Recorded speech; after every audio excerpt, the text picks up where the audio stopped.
ফেরাউন শব্দের অর্থ হচ্ছে এটা একটা রাষ্ট্রীয় পদ, যেমন প্রেসিডেন্ট, প্রাইম মিনিস্টার এমন পদ আছে। ফেরো বা ফেরাউন এটা হচ্ছে একটা রাষ্ট্রীয় পদের নাম। তো ফেরাউনের আসল নাম হচ্ছে রেমেসিস। কি নাম? রেমেসিস। রেমেসিস 1, রেমেসিস 2 এরকম করে নাম থাকে আর কি। আর যে ফেরাউনের মমিটা আমরা পেয়েছি তারও একটা নাম আছে। তার নাম হচ্ছে, আমি এনসাইক্লোপিডিয়া ব্রিটানিকা থেকে এটা পেয়েছি, তার নাম হচ্ছে মনেপ্তাহ। যে ফেরাউনের মমিটা আমরা পেয়েছি এর নাম হচ্ছে মনেপ্তাহ। তার মূল নাম, তাকে রেমেসিস বলা হতো, আর তার টাইটেল হচ্ছে ফেরো বা ফেরাউন। ঠিক আছে? এখন এই ফেরাউনদের সময় ইউসুফ আলাইহিস সালামের রেখে যাওয়া সেই যে বনু ইসরাইল, এরা আর উন্নত জীবনযাপন করতে পারল না। তারা দাসত্বের শৃঙ্খলা আবদ্ধ হলো, তাদের উপর জুলুম নির্যাতন শুরু হতে লাগলো। এক পর্যায়ে ফেরাউন তাদেরকে ডিভাইড অ্যান্ড রুলের মতো করে সমাজে নিপীড়িত করতে লাগলো। আর ফেরাউনের অনেক পাপ ছিল, যে পাপটা আমরা আসলে অল্প কথায় ব্যাখ্যা করতে পারবো না। এক কথায় সে নিজেকে আল্লাহ দাবি করেছিল। তারপরে সে সমাজের মধ্যে শিরকের প্রচলন ঘটাতো। সে কন্যা সন্তানদেরকে জীবিত রাখতো, পুত্র সন্তানদেরকে হত্যা করে ফেলত। সে সমাজের মানুষদেরকে বিভক্ত করত, দুর্বলের উপর সবল অত্যাচার চালাতো। এবং তার একটা অহংকার ছিল, সেটা হচ্ছে সেনাবাহিনীর অহংকার। সে মনে করতো যে সে ওই সময়কার সুপার পাওয়ার, তাকে কেউ পরাজিত করতে পারবে না। ঠিক এখনকার বিশ্বের পরাশক্তিগুলোর মতোই তার দাম্ভিকতা ছিল। তো একটা কথা বলে নেই, এই ফেরাউন এবং মূসা আলাইহিস সালাম, এই ফেরাউন যখন বনু ইসরাইলকে নির্যাতন করতে লাগলো, তখন আল্লাহ পাক একজন নবী পাঠালেন, তার নাম কি? মূসা আলাইহিস সালাম। আর মূসা আলাইহিস সালাম আর ফেরাউনকে নিয়ে কুরআনুল কারীমে প্রায় 44টা সূরার মধ্যে কথা আছে। আমি হিসাব করে দেখেছি এবং আমি টুকটাক ঘাটাঘাটি করে দেখেছি যে প্রায় 44টা সূরার মধ্যে 532টা আয়াত আছে মূসা এবং ফেরাউনকে নিয়ে। কথা বুঝতে পারছেন? 532টা। কোরআনের টোটাল আয়াত কত? একদম ভুল উত্তর। 6236। 6000 কত? 236। মতবিরোধ আছে, তবে 6236টা আয়াতের পক্ষে শক্ত দলিল আছে। তো এটাকে পার্সেন্টেজ দিয়ে করবেন, যারা ম্যাথামেটিক্স পারেন তারা তো খুব সহজেই পারবেন। তো পার্সেন্টেজ করলে দেখবেন যে 8.53% আয়াত মূসা এবং ফেরাউনকে নিয়ে। 100%-এর মধ্যে প্রায় 8.5 বা 9% আয়াত কাকে নিয়ে? মূসা এবং ফেরাউনকে। এমনি এমনি তো আল্লাহ পাক এই কাজটা করবেন না, নিঃসন্দেহে। এর মধ্যে একটা শিক্ষা বা মেসেজ আছে, সেটা হলো আমাদের জন্যে, উম্মতে মুহাম্মাদের জন্য যেই সব জাতির মধ্যে সবচেয়ে বেশি শিক্ষা আছে, তার মধ্যে সবচেয়ে ইম্পর্টেন্ট হচ্ছে মূসা এবং ফেরাউনের সঙ্গে। মূসা এবং ফেরাউন, এই ঘটনার মধ্যে যে শিক্ষাগুলো আছে এটা আমাদের জন্য সবচেয়ে বেশি ইম্পর্টেন্ট। এই জন্য এত বেশি আয়াত নাজিল করা হয়েছে। কোরআনে যে কোনো সূরা খুলবেন দেখবেন মূসা আর ফেরাউন, মূসা আর ফেরাউন। কী কারণ? এমনি এমনি নিঃসন্দেহে শেষ জামানে আমরা যারা বাস করব তাদের জন্য এই ঘটনার মধ্যে বিশাল কিছু শিক্ষা আছে। শিক্ষাগুলো আমরা ইনশাআল্লাহ আজকে জানব। তো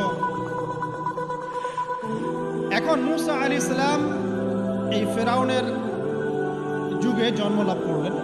তবে ফেরাউনকে জ্যোতিষীরা বলেছিল আগেই যে এই সামদেশ থেকে একটা আগুন আসছে যে তোমার সিংহাসনকে পুড়িয়ে ফেলবে। এর ফলশ্রুতিতে ফেরাউন যেটা করলো, সমস্ত পুত্র সন্তান যারা হতো এদেরকে তারা জবাই করে হত্যা করল।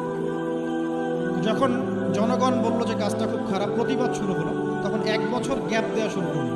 1 বছর মারবে, আরেক বছর রাখবে, আরেক বছর মারবে, আরেক বছর রাখবে। যেই বছর মারলো না সেই বছর জন্ম লাভ করলো মূসা আলাইহিস সালামের ভাই হারুন আলাইহিস সালাম। ঠিক আছে? উনিও কিন্তু নবী ছিলেন। আচ্ছা, আর যে বছর মারার কথা সেই বছর জন্ম লাভ করলেন মূসা আলাইহিস সালাম। এখন আমি খুব শর্ট করে বলছি, অনেক ডিটেলস বলতে গেলে 3টা বেজে যাবে, আজকে আসরও হইতে পারে। তো এখন যে বছর মারার কথা সেই বছর জন্ম লাভ করলেন মূসা আলাইহিস সালাম।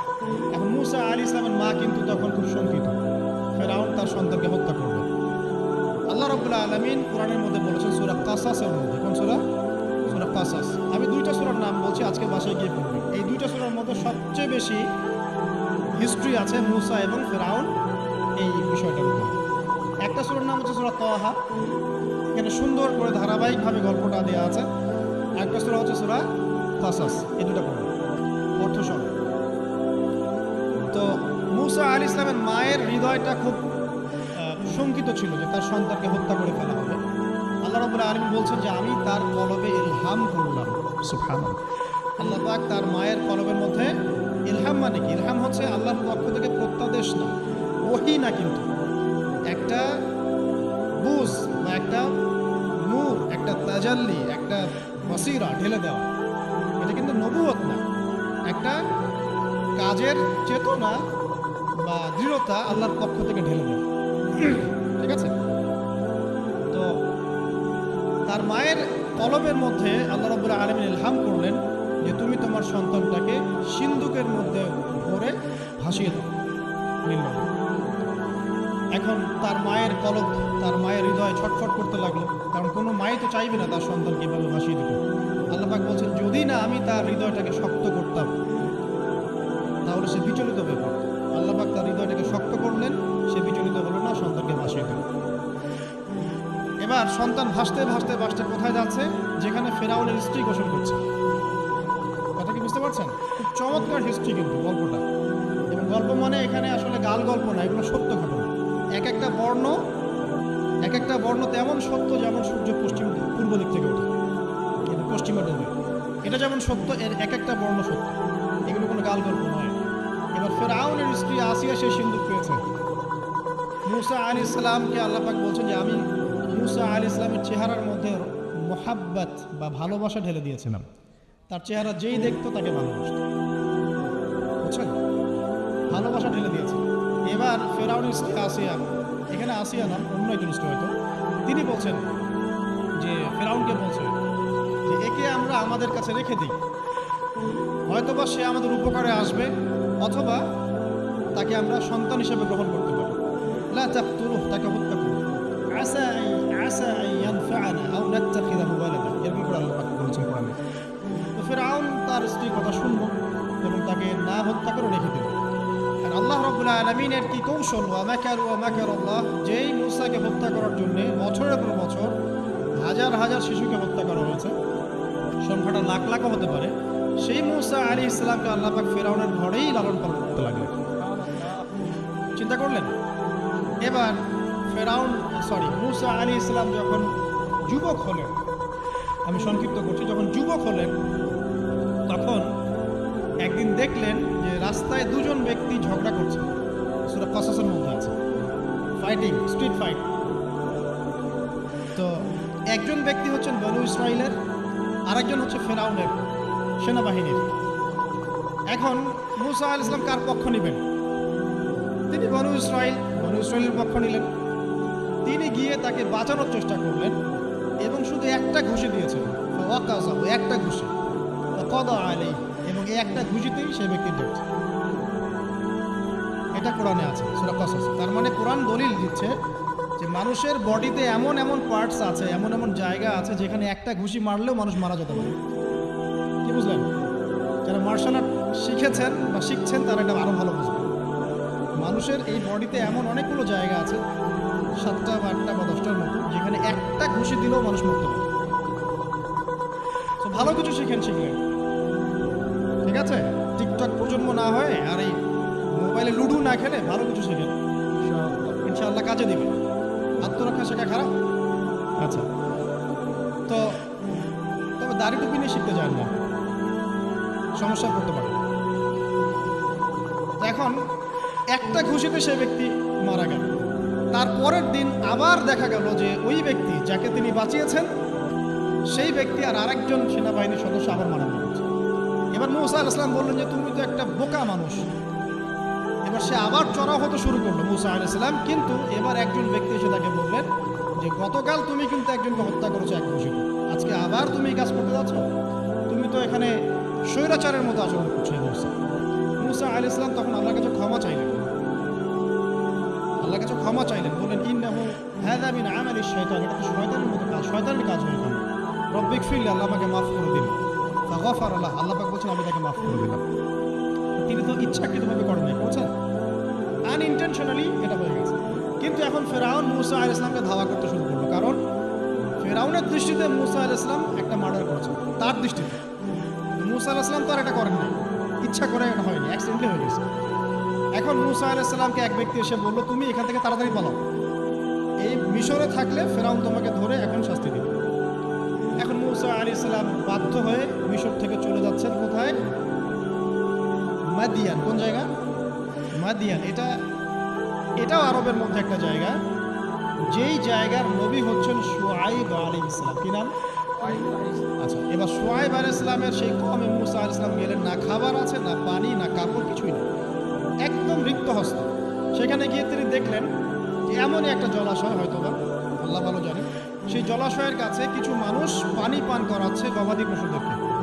আমি কি বুঝাতে পারছি? আচ্ছা, তো দূরে দুজন মেয়ে দাঁড়িয়ে আছে। এই দুজন মেয়ে অনেকক্ষণ থেকে দাঁড়িয়ে আছে, তারা পানি পান করতে পারছে না। মুসা আলাইহিস সালাম অনেকক্ষণ থেকে অবজার্ভ করছেন যে মেয়ে দুটো পানি পান করতে পারছে না গবাদি পশুদেরকে। তিনি প্রথমে একটু অস্বস্তি বোধ করলেন, তারপরে আবার গেলেন তাদের কাছে, গিয়ে বললেন কি সমস্যা। তখন সেই মেয়েরা বলল, যতক্ষণ পর্যন্ত আমার কওমের লোকেরা এখান থেকে সরে যায় না, ততক্ষণ আমরা পানি পান করাতে পারি না, কারণ আমরা দুর্বল, মেয়ে মানুষকে টাইম দিচ্ছে না। এদিকে আমাদের বাবা অত্যন্ত বৃদ্ধ মানুষ, বাসায় পড়ে আছেন একা। তখন মুসা আলাইহিস সালাম যুবক ছিলেন এবং তিনি কিন্তু শক্তিশালী ছিলেন, কওয়িউন আমিন, বিশ্বস্ত এবং শক্তিশালী। ওই যে এক ঘুষিতে মানুষ মারা মানুষ, কি মনে করছেন? তো তিনি এবার ওই গবাদি পশুদেরকে নিয়ে এসে পানি পান করালেন। পানি পান করিয়ে তিনি একটা গাছের ছায়ায় গিয়ে বসলেন। এই প্রত্যেকটা কথা কিন্তু কোরআনে আছে, প্রতিটা কথাই। সূরা কসস পড়েন, সূরা তাওবা পড়েন।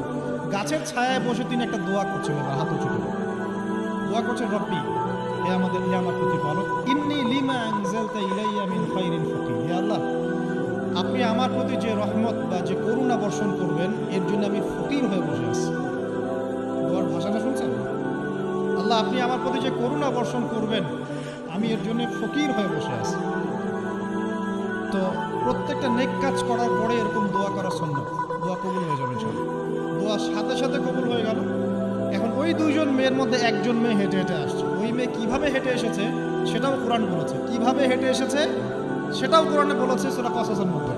সূরা কসসে আল্লাহ পাক বলছেন, ওই দুইজন মেয়ের মধ্যে একজন হেঁটে হেঁটে আসলো লাজুক পায়ে। কেমন পায়ে? লাজুক পায়ে। যেই চলাফেরা আপনি এখনকার মেয়েদের মধ্যে দেখতে পারবেন না। এখনকার মেয়েদের হাঁটার মধ্যে লজ্জা আছে, লজ্জাশীলতার সাথে লাজুক ভঙ্গিতে সেই মেয়ে হেঁটে হেঁটে আসলো। আল্লাহ পাক সেই কথাটা কোরআনে বলছেন। ওই মেয়ের হেঁটে আসাটা আল্লাহ রাব্বুল আলামিন ব্যাখ্যা করেছেন। সেই মেয়ে, দুইজন মেয়ের একজন মেয়ে হেঁটে হেঁটে আসছে মুসা আলাইহিস সালামের কাছে লাজুক ভঙ্গিতে, লজ্জায় মুখ নত করে, লজ্জাশীলতার সাথে এসে বলছেন, আমার বাবা আপনাকে ডাকছে।